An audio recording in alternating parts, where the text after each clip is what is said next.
தினமொரு வசனம்.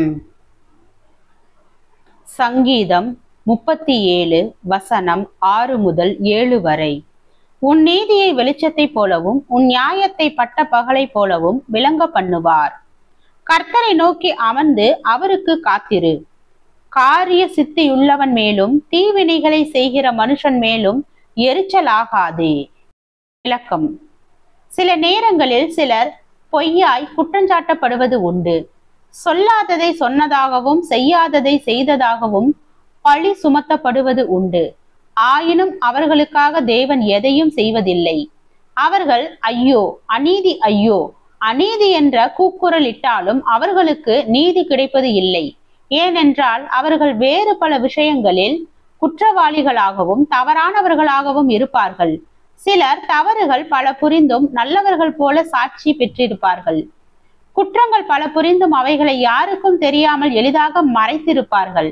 அப்படிப்பட்டவர்கள் பொய்யான குற்றச்சாட்டுகளால் பாதிக்கப்பட்டாலும் அவர்களுக்கு தேவன் உதவி செய்வது இல்லை. மோசேக்கு எதிராக ஆரோனும் மிரியாமும் பேசினார்கள். ஆனால் தேவன் அங்கு வந்து அவனுக்கு ஆதரவாக சாட்சி தந்தார். ஏனென்றால் மோசே அனைத்து வாழ்க்கை பகுதிகளிலும் உண்மையுள்ளவனாய் இருந்தான். சில இடங்களில் மட்டும் அல்ல, எங்கும் அவன் உண்மையோடும் உத்தமத்தோடும் தேவ பயத்தோடும் நடந்து கொண்டான். நாம் பொய்யாக பழி சாட்டப்படும் போதும் தவறாக குற்றஞ்சாட்டப்படும் போதும் இங்கேயே இப்போதே நமக்கு நியாயம் கிடைக்க வேண்டும் என்று எதிர்பார்ப்போம். இப்போதே நம்முடைய குற்றமற்ற நிலைமையை தேவன் நிரூபித்து காட்ட வேண்டும் என்று ஜெபிப்போம். ஆனால் தேவன் எதையுமே அவசரப்படாமல் அதற்குரிய வேலையிலேயே செய்வார்.